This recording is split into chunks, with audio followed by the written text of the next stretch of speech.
Awesome. What's up, Blueprint family? Today is Marriage Fit Friday. We finally made it to the end of the week. It's the weekend. How y'all doing? Thank you all for joining us. We're gonna have a interesting show tonight. It's very much needed, and we're gonna be dropping jewels um, along the way. To be honest with you, this is information that I wish I had when I was out in the world dating women and asking them questions like, "What's your favorite color? Um, what's your favorite movie? Do you work?" Stupid stuff like that. So we have great questions for your potential suitors, women, men. We have great questions for your potential wives, and these are questions that normally people don't think about when they're on dates or before they get married to ask. Mhm. Um, and I just thought of an extra one too down here that I'm gonna ask last. It's Okay. dealing with life, and it's a Well, good in-depth question. it's always good to add more stuff.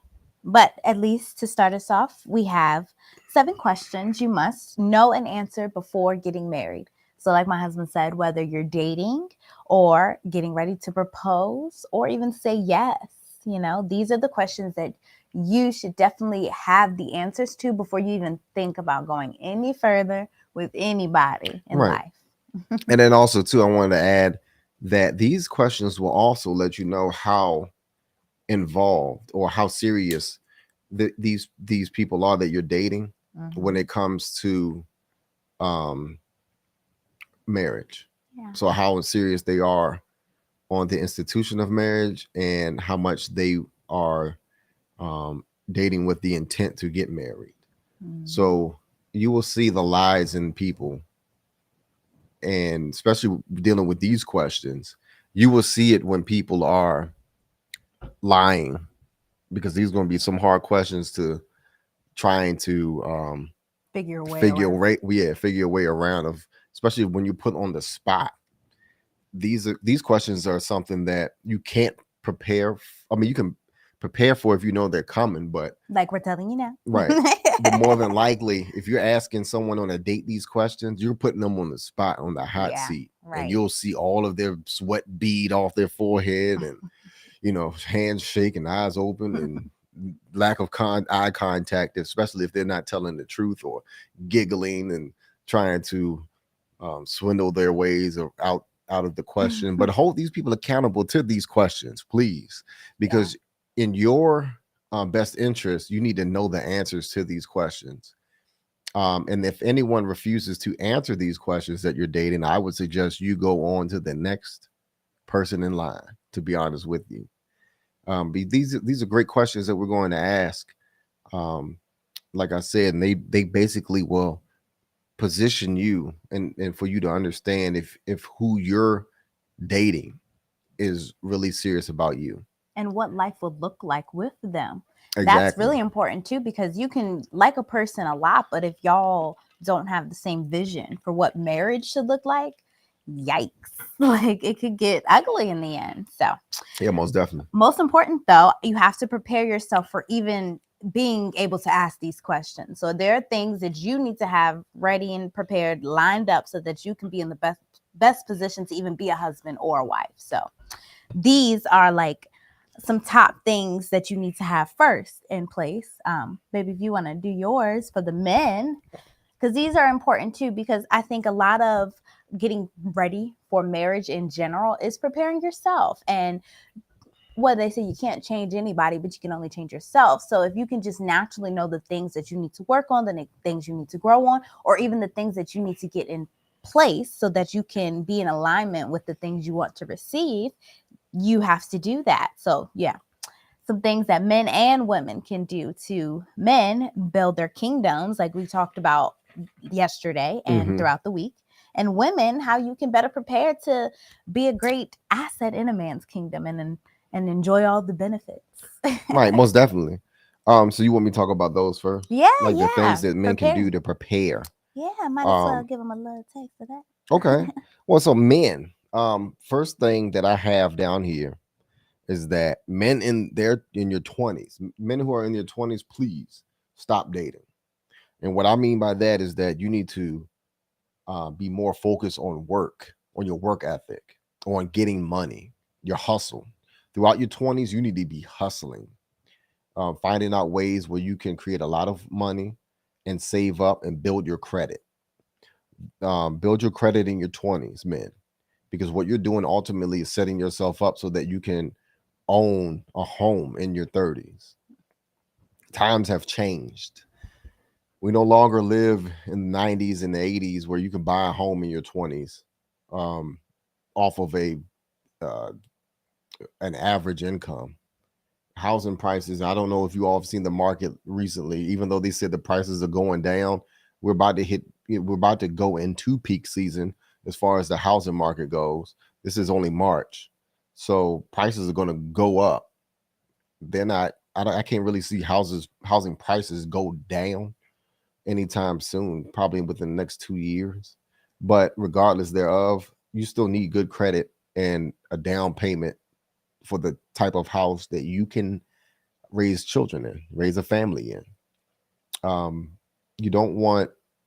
I wouldn't. I mean, if you all agree on living in an apartment in the city or suburbs or something like that, that's fine.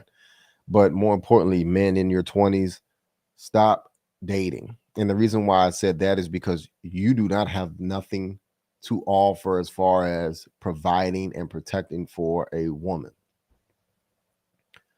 And what I mean by that is that you cannot retire a woman in your 20s. Now, if you can, by all means, do it, and you feel the need to do it. But I would not encourage men to date in their 20s seriously, because what's going to happen, especially with women not marrying early, that girl that you're dating more than likely will rebel against you and leave you because you're not being, one, a provider, and two, a protector. And providing goes beyond paycheck to paycheck living. You're going to, like my wife said yesterday, you're going to go through that struggle of, if you decide to bring a female into your apartment or your home, if you have one in your 20s. More than likely you don't, because average men don't have their own homes in their 20s. They don't. Now, I know some men who do, but they don't work average jobs. Yeah. You You know, were one of the lucky ones, so right. if other men do strive to work hard to reach that, which is a great thing, like to Hmm. strive to work to hit those accomplishments early, by all means, Right. by all means, Right. hustle, hustle, hustle. Right. But like I said, they're hustling now. I know the guys that I know in their 20s, they're hustling. They're saving up. They're excelling in their careers. They're learning trades, and they're doing good. They're doing pretty good for themselves. Um, and what else? What else I have here? Oh, another key advice is that guys now have the option to earn six figures out of high school. This is something that I've never seen before. And the trade, and it's not going to college. The thing is that um, men out of high school can go into the trucking industry. I don't know if you all know the statistics of the trucking industry, but I've heard this about a year ago that they need 80,000 truckers on the road, and they're only about 8 to 10,000. Mm. So there's a great need for Hmm. truckers on the road, and that's usually why they're paying top dollars for it. Yeah. You know, um, don't take no less than six figures for a trucking job, Hmm. to be honest with you. And then also, women, you all need to consider these men. These men are great providers. You know, regardless of what stereotype you may think about truckers, those are not the same truckers that are on the road these days that those stereotypes used to go for. I don't want to, I'm not going to go into the stereotypes of what women thought of truckers or what they think of them now, but just throw that all away, because that's complete nonsense. These men are great providers and protectors. Um, and they definitely make over six figures. I mean, even box truck drivers can do it too. So this economy has changed. It's no longer a white collar dominating economy now. It was going to happen anyway. Too many people have college scholarships, so the trade industry is where the money is. Where working with your hands. It's back. It's back to that now. So that's just some jewels that I'm dropping. Again, number two, men. These are some things to uh, prepare you for marriage. Learn self defense and also take up marksmanship. And the reason why I say that is this. Of course, one of your duties as a husband is to be a protector. You want to be able to protect your family no matter what the situation is. Um, you want to protect your home from invasions and invaders and burglars and things like that. So you need to know how to use a weapon. You need to know how to use your gun that you have. And then also to learn self-defense. So you want to know how to handle somebody who's close to you in case that there's a confrontation of something of sorts, or someone or someone um, being aggressive. Thank you, honey. It's getting late, y'all. I'm tired. Someone being aggressive towards your wife or your family. You want to be able to protect those people. Someone who's trying to carjack you or whatever the case may be. Times are changing. It's a brave new world out there, and people don't know how to act. Because people are hungry and they want what you got, even if it's nothing, even if you don't have anything. So you want to be able to check these people and put them in their place and protect your family. Number three, get a male mentor by all means. We all didn't get to where we're at today without somebody else in our life. And men, we have fallen so far behind in our masculinity. So what you want to do is get a mentor, because someone who's further along in life, you're going to want to know how they got there. It's okay to ask them questions. Find someone who's willing to give you their secrets of what they did to get to where they are in life. There's nothing wrong with that. We all need that information, and in life, in order to get to a certain place, a certain level, you need to know who's who can provide you with that information. Look around you.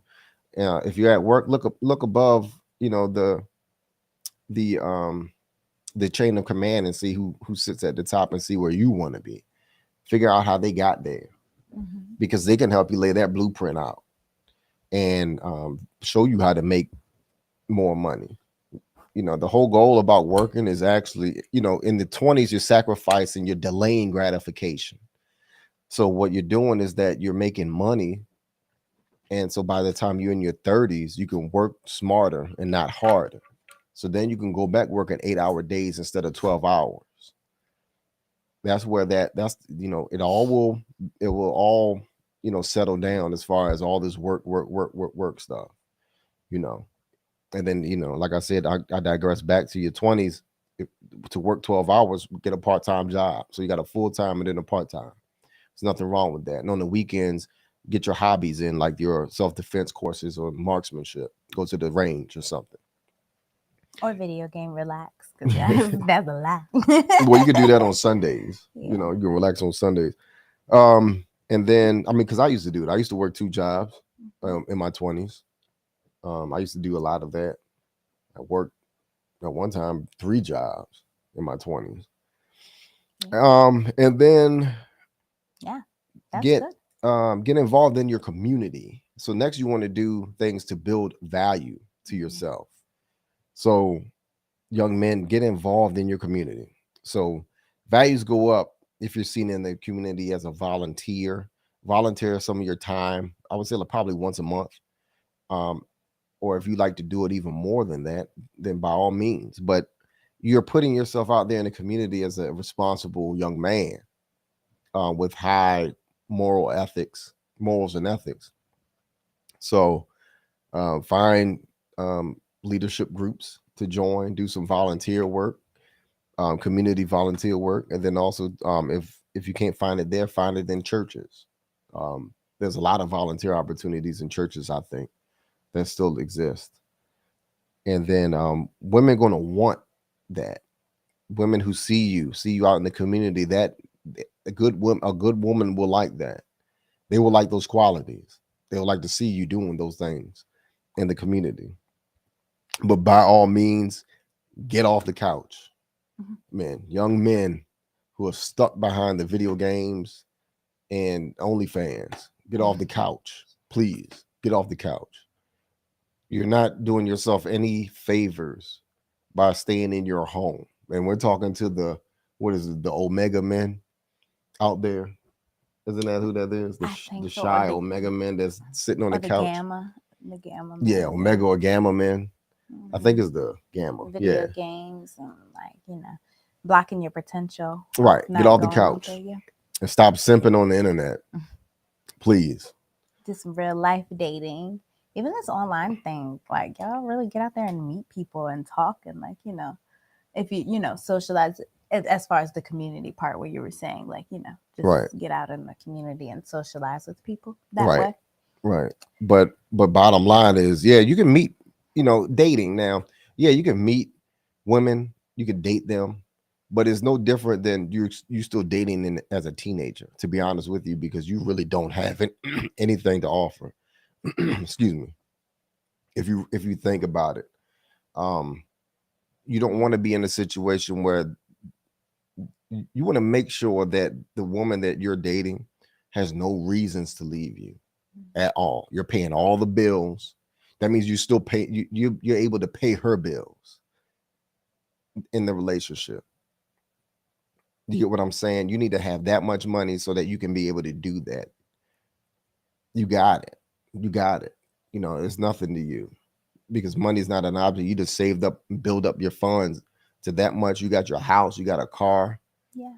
It's nothing. And we remember that chart that we saw earlier in the week. In the top 20% of the men, you get a better pick. You get to pick from all the women. Exactly. So your choices are so much better, and you can actually have a higher chance of getting somebody that you really want. And then the marriage is just even more beautiful because then you value your commitment because you worked hard and you done found the woman of your dreams and Right. And then like they goes after the passport bros and things like that. What they're getting wrong is that they have money, but they're missing parts of the puzzle. So like a home, they don't have a house. They're probably still living with a roommate or something. Traveling around. Right. Yeah. And then so you want to marry the girl that you're seeing in another country. You done spent all your money on flights, wining and dining her in her country. And you can't bring her here because you don't have anywhere to put her. Yeah. So, there's a situation where men are trying to bring their wives here, and then those women from other countries realize that this guy pretty much doesn't have what I thought he had to offer me. And so what happens is that they leave them. It happens. So don't let that happen to you. Prepare, be smart. Yeah. Make it so that a woman won't need anything else from anybody else. Be that main source of supply for her. Yeah, really make sure that you can afford to be a passport bro. That would get you out of a whole lot of trouble, like losing money. If you get robbed, you don't have to hang out in like sketchy areas or rent. Yeah, places. All of that. Your protection is better. You have more money to your disposal so that you can really not only enjoy yourself, but protect yourself when you're venturing out to finding a mate. That's super important. Or even just having fun in other countries. Like, men have to be careful just as much as women too. So definitely make sure you have those things. Those are great, babe. Yeah, thank you. My questions that I think I got from that was women make sure that man can provide. Make sure that he can protect. Ask some questions. How can he protect? And what does he look like within the community and stuff like that? Now, these aren't the series 7 top, the 7 questions you must know that we're talking about.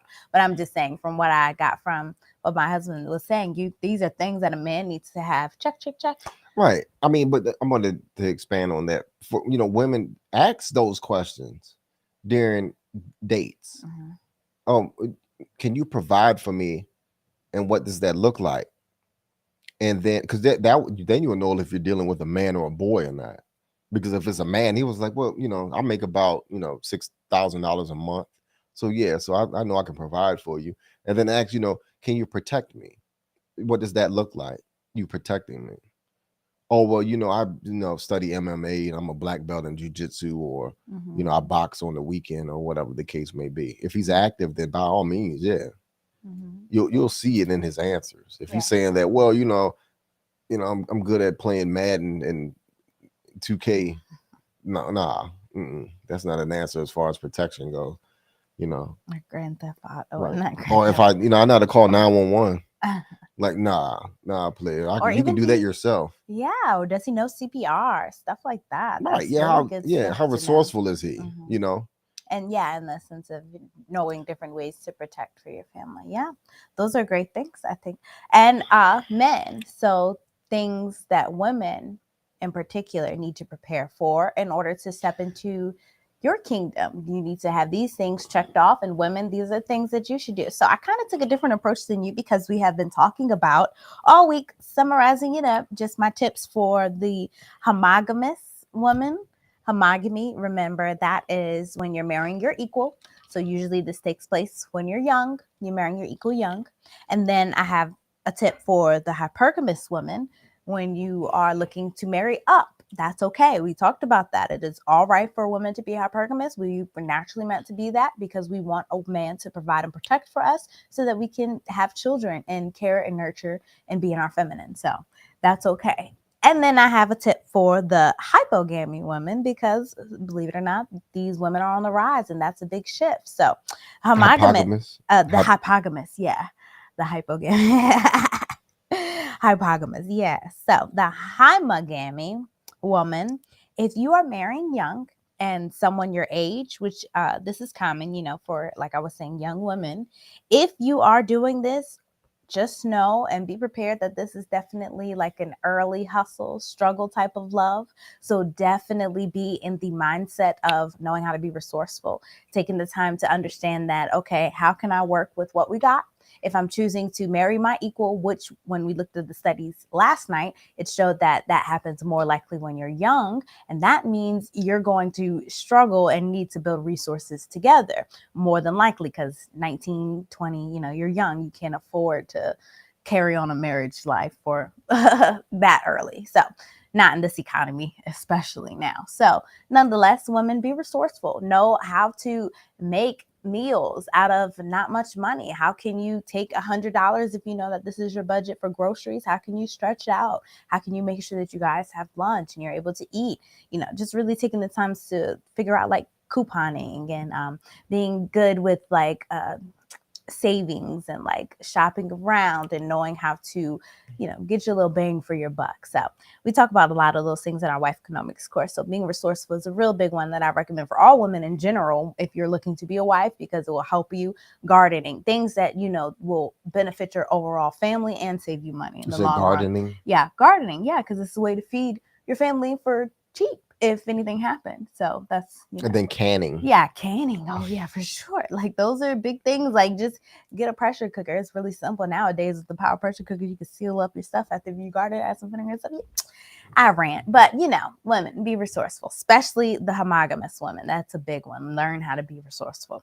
Now, the hypergamous woman, if you are looking to marry up, again, this is okay, but it's really important you know how to be a wife already. You understand the commitment, you understand the disciplines. Most importantly, you understand housekeeping and proper etiquette and the things that you're going to need to sustain a marriage ahead of time. Your ability to communicate with a man, understanding man. Again, my wife economics course, we spend 7 weeks diving deep into not only ourselves, but understanding men, understanding our roles, the divine ideologies of a wife, and the duties of a wife as far as all the multifaceted roles that we play. So it's really big on understanding what you're getting into so that you're not overwhelmed when you get into it, especially if you're going into a luxurious lifestyle. You want to know how to handle yourself, proper etiquette. Those classes are really scarce, but we spent a whole week talking about proper etiquette, handling yourselves in different environments, because that's super important. You want to kind of be that chameleon for your husband where he can trust that my wife will know how to handle herself in whatever environment we're in. Right. Yeah, that's a big one. So you're not going to walk out the house, wearing a see-through dress and a thong like Sierra, and just be out here as eye candy for other men. So you don't want those type of things to happen to you. And next up, I don't even want to touch that. So next up, the hypogamous woman. As we talked about again last night, hypogamy is on the rise. Well, all week we kind of hit on this a little bit. Hypogamy is on the rise. You women are making your money. You're go-getters. You're going after things. We have seen that because of this, hypogamous women are having to date down. That's just part of it. If you look at the men, when you make a lot of money, you got to date down. So tip for that, be generous. That's my biggest thing. Be generous, be encouraging, be supportive, and be kind. Right. Those will go a long way in your relationship to preparing yourself for marriage if you're looking to be married and you want to have that type of relationship where you are the alpha woman in charge, right? So you have gained your whole castle, you have built yourself up, and you still want to get married and you want to bring a man in, and you're okay with understanding that you have to work with him a bit. Some women are fine with that. That's what you sign up for. Just know you need to be encouraging. You need to be supportive. You need to be generous. That's the huge thing. Yeah, that's a big one. And patience. Yeah. And being able to work as a unit is a big one too. Right. Because more than likely, the guy that you're going to be dealing with, he might have some immaturity issues. Mm-hmm. So you're going to have to get him some help. Yeah. Give him a mentor. Yeah.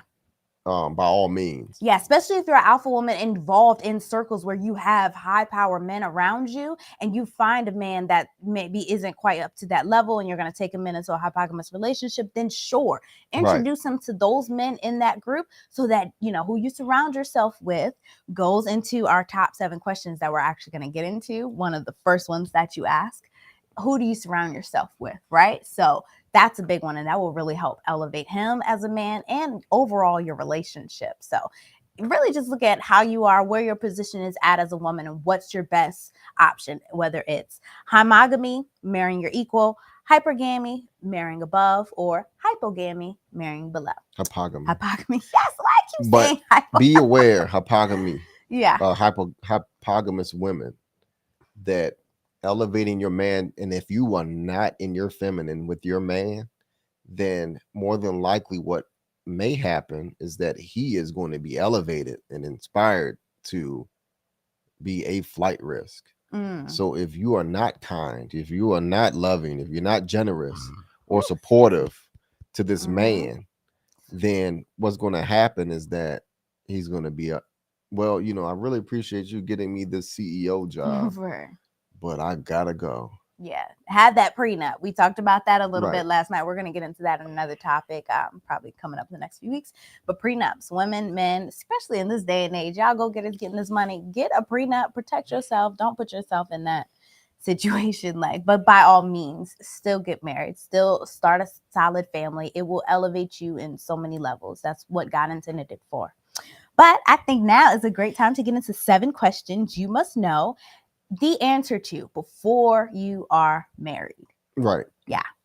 So it's best to ask these questions while you are dating. Ask all of the people that you're dating these questions, because like we've started in the beginning, we said that these questions will basically let you know if your partner is dating with the intention to marry you and if they understand the institution of marriage. So and what that's going to look like with them. Right. And what that's going to look like with them. That's how, if your futures can even work together. You need to know that. Why go down this road and you don't even know what you're up against? That's kind of, you want to prepare. Better prepare for success, right? So we have separated these into kind of like your early questions, those that you really ask when you're dating. And these are kind of the ones that get a little deep, but not too deep. you don't want to offend somebody or get them trying to, talk too much too soon.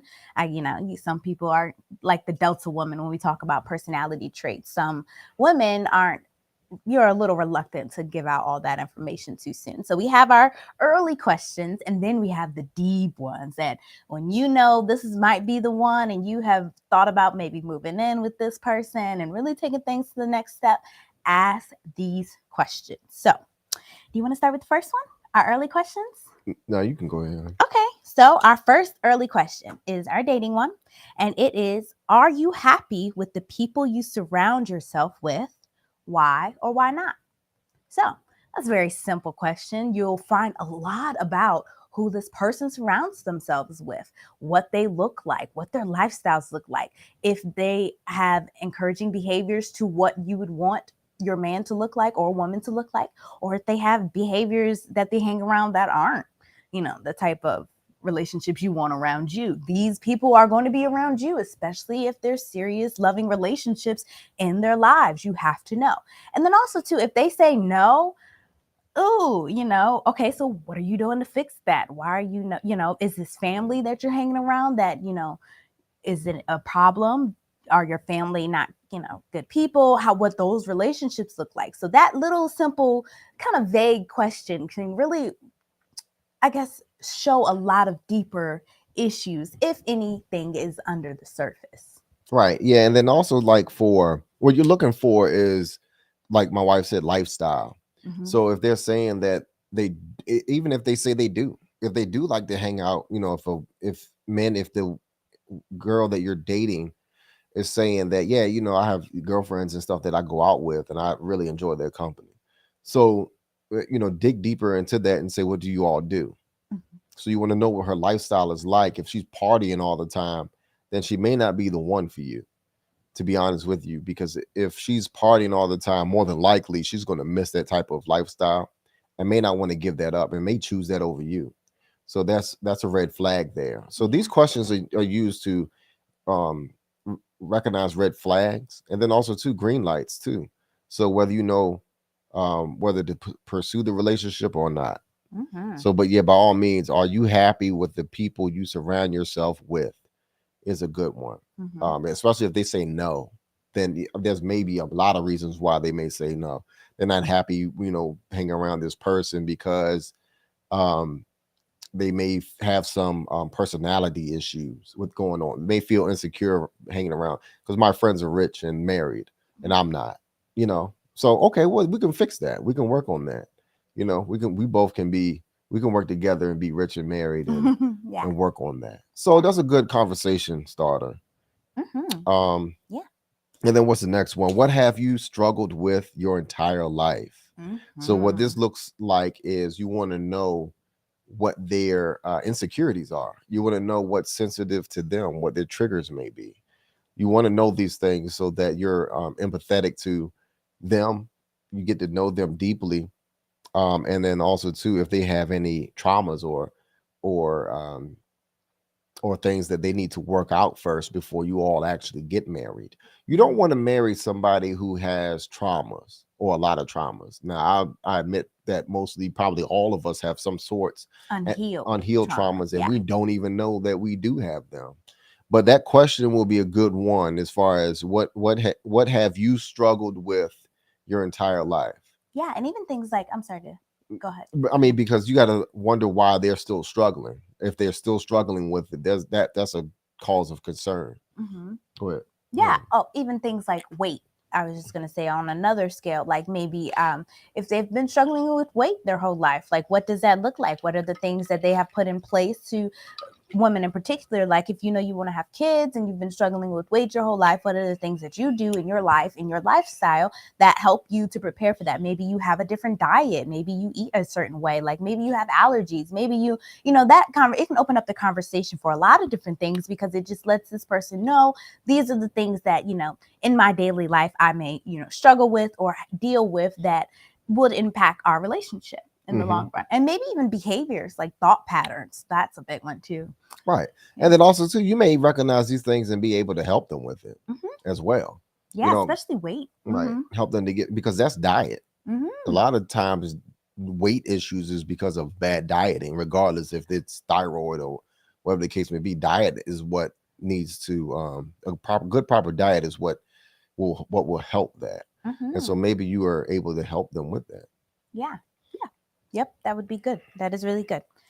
The next one, what in your now still we're on our early questions. So just want to recap Early the questions. yeah. Can I early questions meaning I what already what said that.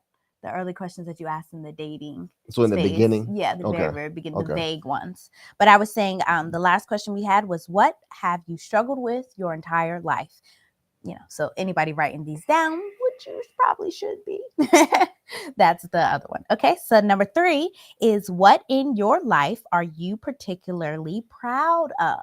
Now, this one is different because they might not see this coming, but you could really get a good glimpse inside what somebody values if you ask them, what are they proud of? Now, if they tell you things like, I'm proud of my family, I'm proud of I don't know, my accomplishments. I'm proud of, things that I have done good for my community, or I'm proud of taking care of my family, my brothers, my sister, whatever.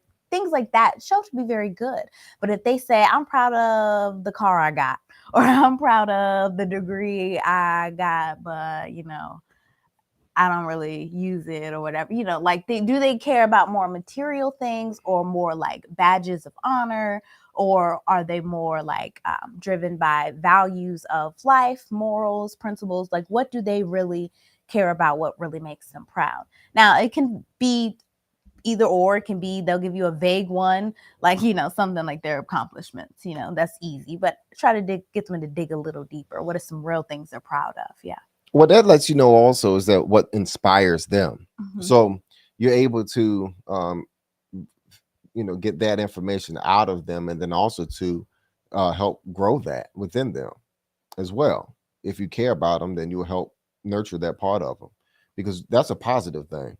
But what you don't want to hear, like my wife said, is that a woman being materialistic. Or Oh, I got man. some Or red man. bottom heels, or man, Yeah. or I got a Gucci belt that I really love and I paid $3,000 for, or whatever the case may be. I have a truck, Shoe collection. yeah, shoe my Jordan shoe collection or something like that. You don't want to hear no immature stuff like that. Right. That's a red flag. So those are things that you stay away from, and you will find these things out early so that you can avoid these type of people who Mm-hmm. are so materialistic. Yeah. Like a friend of mine, he was talking to a girl, and all she could talk about was my Mercedes truck, you know, my Wow. car. I love my car. I think I'm gonna get another Mercedes or something. Yeah. You don't want to hear that, Yeah, that lets you know again. It goes back to like I was saying in the beginning, especially if they being can't. I ain't resourceful. mean to, but she couldn't afford it. Yeah. So if you know that somebody can't afford these type of things, and then they're Yeah. buying things above their means, then that is a red flag too, because then you know what finance is going to look like with this person. Yeah, but that's what I meant by being resourceful. Yeah, that was gonna be my talk. You want a wife that's resourceful, definitely, and even a man too. But men, of course, if your man is spending money and he's real generous and stuff, hopefully he's out here getting it at the same time, and that should apply for women too. But okay, so that question was, what in your life are you particularly proud of? Okay. So the fourth one, this is kind of just a bonus early question, just so you can dig a little deeper to see like really what type of person you're dealing with, or maybe even just some surprises you may want to know, is what is the craziest thing you've ever done? Now, I'm sure we've all asked these questions maybe in like a drunk game or something like that. I don't know those games that people play, but that's a good one. You want to know if you're dating somebody, what's the craziest thing you ever did? Right. Or you may want to get them drunk and then ask them this question to get the Yeah. real out of them. Mm-hmm. But yeah, by all means, you want to know exactly who you're dealing with.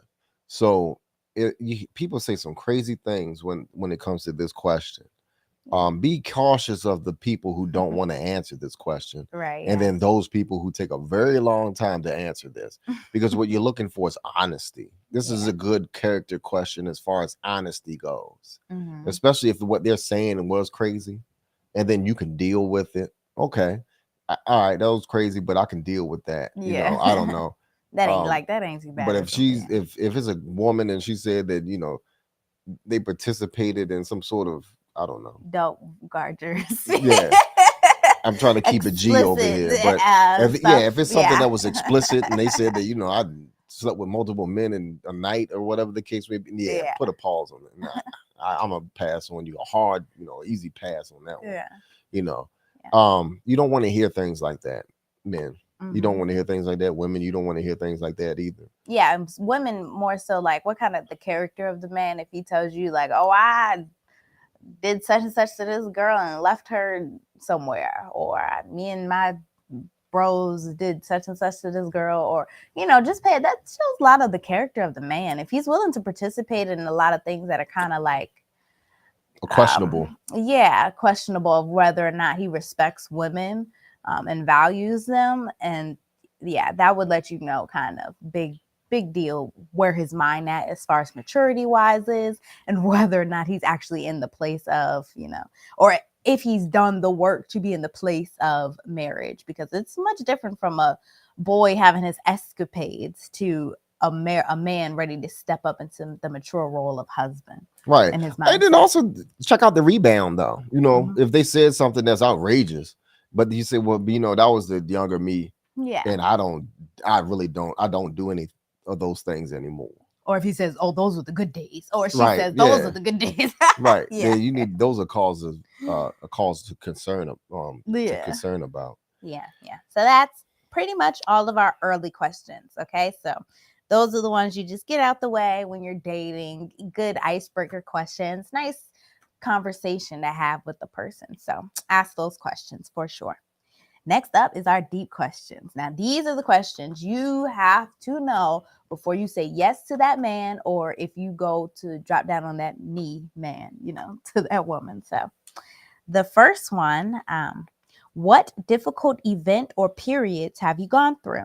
Now, you really want to find out about any psychological insults, any abuses or injuries they have sustained, their losses during that period of the trauma, the things that they went through, what did they lose, their disappointments, things like, their trials and tribulations, things like that. Any deep issue or problem that they have gone through that has impacted them, you need to know that. Like, what is that? How did you get through it? And in particular, a kind of a bounce back question from that, question to follow up with is, how have you survived these traumas? This will really let you know if this person has healed themselves from it. Really pay attention to how they talk about the trauma. If it sounds more like they're still in it, or if they're talking from the perspective of, I have gotten through it. This is what I went through. I see what I learned. This is how I survived. Really pay attention to the tense that they use. Like, are they still trapped in it mentally? Because sometimes a person can physically be out of a trauma, but mentally still be there. Like, do they talk about them continuously having it being replayed in their mind? Do they have any stress, maybe PTSD or anything attached to it that happened because of that trauma? These are important to know. Like my husband mentioned before, you don't want to marry somebody with too many traumas, but more in particular, too many unhealed traumas. People really need to take the time, especially in nowadays, is to address your traumas. We come from, more often than not, single family homes, broken homes. That really impacts us as children, and then those lead us into our adult life. And a lot of times we carry on behaviors that aren't healthy, survival mechanisms that we adopted and that we need to shed, or may not even realize that we need to shed. So that's a big, big question. Right. Yeah. Because your traumas may be holding you back from actually excelling in life. Yeah. Because you want to stay in a safe space. Mm-hmm. I don't want to, people may say that, I don't want to excel in my career. I don't want to try for that management position because I'm safe. I'm fine where I'm at right here, mm-hmm. because that's a safe option. Mm-hmm. Actually, finding out, getting help for your traumas is a great way to, with other people. So if you ask somebody, have you healed from your traumas and how, and they say, well, I've read some self-help books. Mm-hmm. Okay, that's a start. But have you talked to anybody about these? Have you gotten professional help, mm-hmm. about your traumas? Because more than likely, we can't fix ourselves. We can't. Not from a serious Yeah, trauma. from a serious Yeah, trauma. because like we were saying, sometimes we don't even recognize that this is an issue, or that even we're adopted a thought pattern that we're constantly in, and maybe just talking to somebody else could pick up on this thought pattern, like, hey, you have a tendency to keep saying like this. What I said before, when you ask this question, pay attention to the tense that the person talks about when they say that, because that will really show like where they're still at. Right. And then also, what are the lasting effects on them and that trauma that they had? What were the lasting effects? How do they guard themselves? And in particular, how did they strengthen and heal themselves and protect themselves from it happening again? Did they do anything, if this was a trauma that was preventable, or maybe not, or even if there was maybe some slight lesson that they realized they learned? Is there anything that they're doing now to protect themselves from it happening again? Even if this has to do with family, if there's Right. unhealthy family members around, have they taken the steps to set up boundaries? Have they taken the steps to get away from this person if they need to? Make sure that this person has in line whatever they need to set up to heal their traumas and also protect themselves from it not happening to them and you, because you don't want it happening to you either. Right. Because speaking on family, you may have like some narcissistic people in your family, young men who were raised by mothers, Yeah. and then ladies, you're going to be in between the man and the mother. So you want to know what that looks like before you all get married. Yeah. You don't want to marry a guy and he's like, oh, honey, I can't take you out on a date this weekend because my mom needs me for whatever reason. Or, honey, I'm sorry, I just spent the last $50 for my mom because she asked for it. Those are traumas that the man needs to figure out how to break, especially dealing with narcissistic individuals. Because people who are suffering or going through traumas dealing with narcissistic parents, a lot of times they don't realize that they are in trauma or have traumas or issues. So, or either abandonment issues too. If you grew up and a parent left you or something like that, or you didn't have the attention that you needed growing up, you rebel in your teens and things like that, not knowing that that is a reason why you're doing it. Yeah. So, be, ask your spouse, I'm not your spouse, but the person that you're dating to potential marriage, those questions, because you owe it to yourself on who you're going to marry. Don't be surprised or sidetracked when these type of traumas or behaviors come out of nowhere, and it's all because you didn't ask about these things. Yeah. And even still, to this, like we said, these are the deep questions. So right now we're tackling the deep questions that this is a person that you're really interested in. So hopefully you've met their parents. Hopefully you've been around their family. And even if you have noticed maybe some behaviors like they're triggered by certain things that their parents do, maybe they act a different way around their family or something like that. Those are questions that you need to bring up, like, or ask these things like, hey, here's the next question. Right. What was your childhood like, right? So how did your family handle anger? How did your family handle affection? Maybe fear? How did your family show love and appreciation towards each other and respect each other? How did your family interact with each other? That's a big question. And also too, like I said, when you see it, it could give you a heads up onto the previous question. What were any traumas that you had to go through? Especially if you say, hey, your interaction with your mom is kind of weird, or Right. your interaction with your dad is kind of, or you just gotta, especially kind of guard the way you go about it too. If you can see that this is maybe something very triggering, ask them, hey, what was your childhood like? What was your relationship like with your mom? What was your relationship like with your dad? Or maybe that creepy uncle, whatever, anything that you notice that gives you kind of like a gut feeling, really ask about it so that you can get some heads up into what you're going into as far as marriage. Right. Because the men being the protector, you may have to protect your wife from these people. So you need to ask those questions about their childhood and things like that growing up. It's serious. You may have to be honest with you. You don't know. Yeah. You don't know unless you ask. So Yeah. those are questions that we don't ask during dates. What was your childhood like? Yeah. I know it comes off kind of like a therapist type situation, but realistically, those therapists are asking those hard questions like that to get a response out of you so that they can help you. with those responses. So if you really care about the person that you're dating, those questions need to be addressed so that you can provide some sort of level of help to Mm-hmm. that individual before marriage, because you want to iron all of this stuff out and you don't want to be surprised in the marriage that situations are arising because of childhood traumas. Yeah.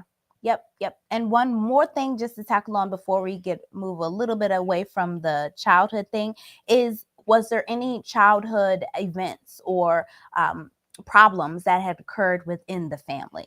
So maybe a divorce, maybe homelessness, maybe struggling, different things that a family could go through.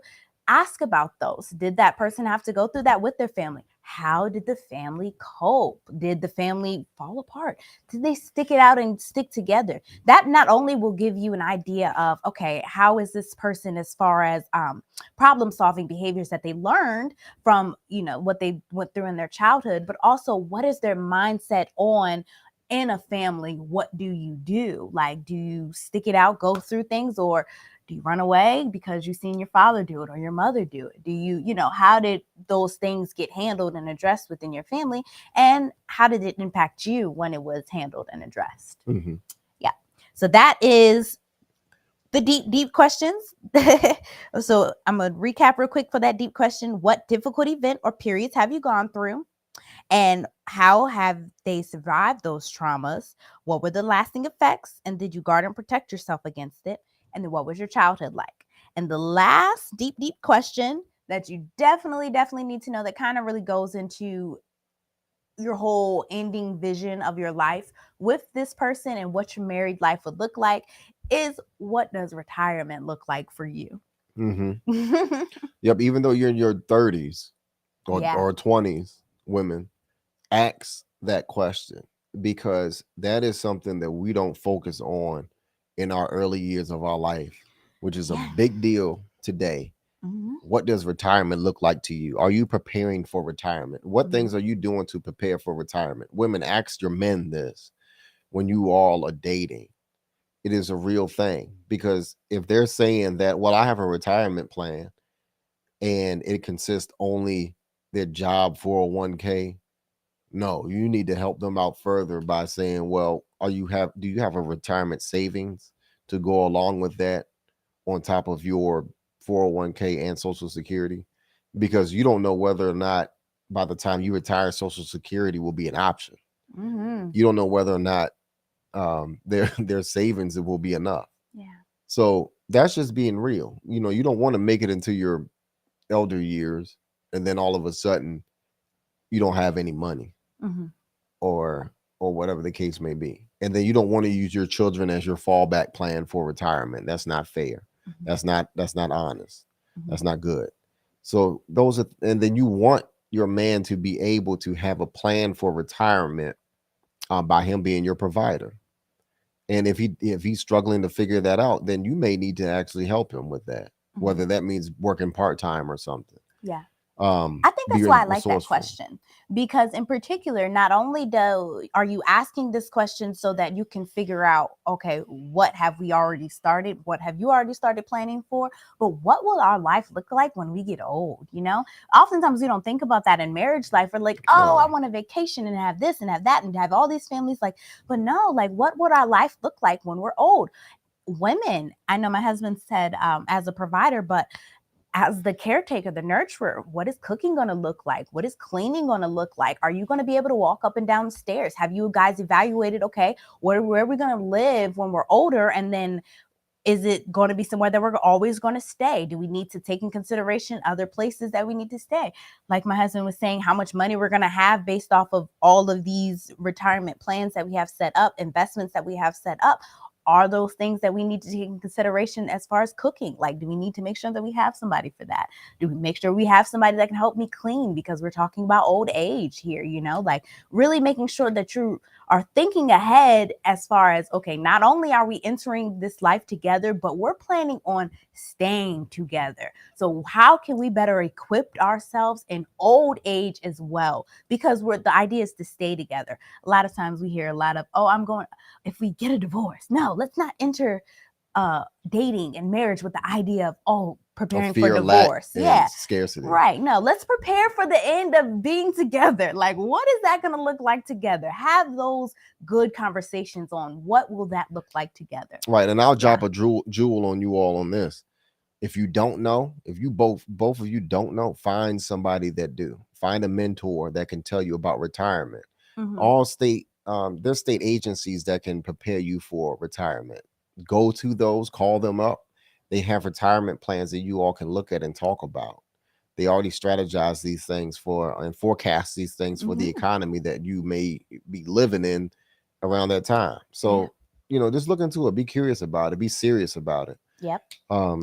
So those were our 7 questions. And then also to health. Oh yeah, healthcare. Yeah, I mean, not healthcare. For the end of the retirement. Yeah. In life insurance. Yeah. Oh, life insurance. Yes, for the early end of the retirement. Please, please, please make sure that we have life insurance.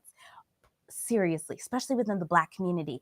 I know that it may be a little expensive, but if you guys could really set it aside like a savings, especially if you're talking about whole care life insurance. I'm talking about you could put like $400 down a month. Whole life. Yeah, whole life insurance. You could put like $400 down a month, especially if you're making over 100,000, going towards $1 million life insurance. I don't even think it's 400 a month.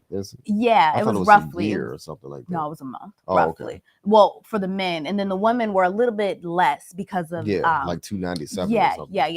So anyways, for the $1 million life insurance plan, this is big, especially within our community, because you're talking about setting up the generations that are coming, after us. So you really want to make sure that you have a good life insurance set up. And then also that life insurance, if another jewel that my husband's talking about, if you get into with somebody that knows good about retirement, they'll tell you how you can get that life insurance to pay you and your retirement years. So you're talking about residual income that's coming off of that life insurance and money that you've been putting in. So and that's universal life.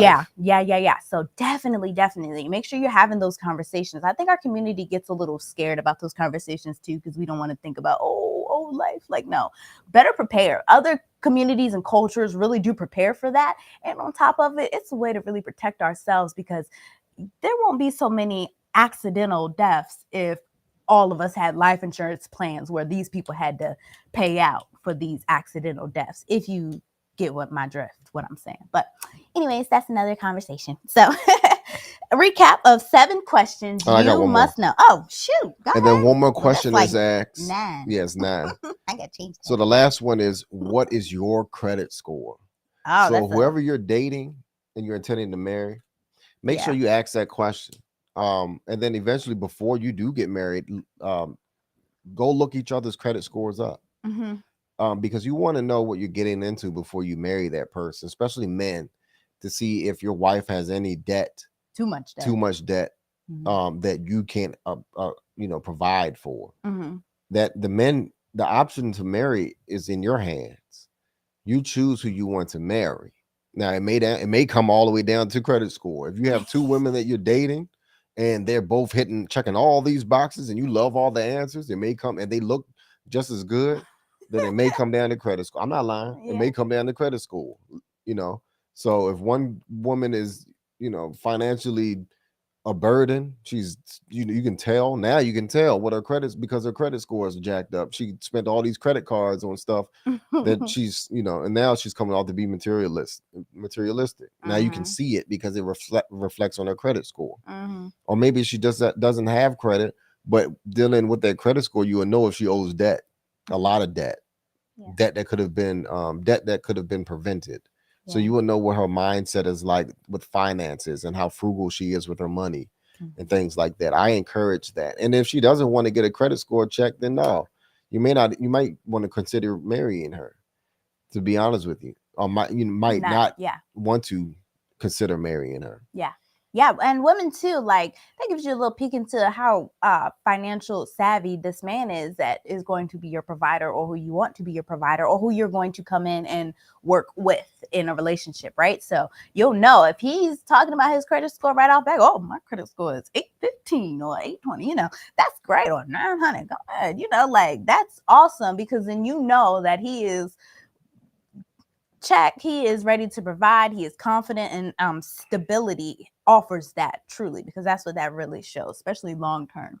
when you're looking at Would credit you say score. show your work? Yeah. Hashtag show your work. It shows in your credit score. It does. Because you just can't fool around. You can't fake that when you try to get a mortgage. Try faking a credit score. No, man. My credit score ain't 700. You mean 800. Right. Nah. Right. Nah, you can't fake that. You can't. That's one test you can't cheat. Yeah. Yeah. So this has been a great show. Recap. Now we got 9 questions. I'm gonna go back and change. But the 9 questions that you must bonus. ask. Oh yeah, our bonus that you must ask before you get married. So early questions. Are you happy with the people you surround yourself with? Why or why not? What have you struggled with your entire life? What in your life are you particularly proud of? What is the craziest thing you have ever done? And the deep questions. What difficult events or periods have you gone through? Make sure they get in deep on that. How have they survived these traumas? How did they guard and protect themselves? That goes all in that. What was your childhood like? So ask them, how did your family express your anger? All that. And how are you preparing for retirement? So get into all of that. What does your retirement look like?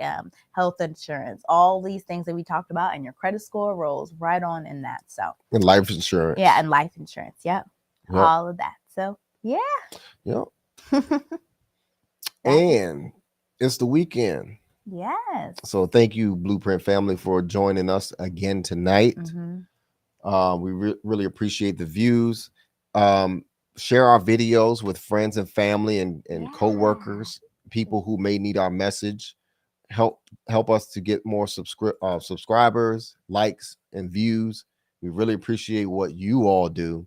And this is just a small part of what we can provide to our community. Thank you.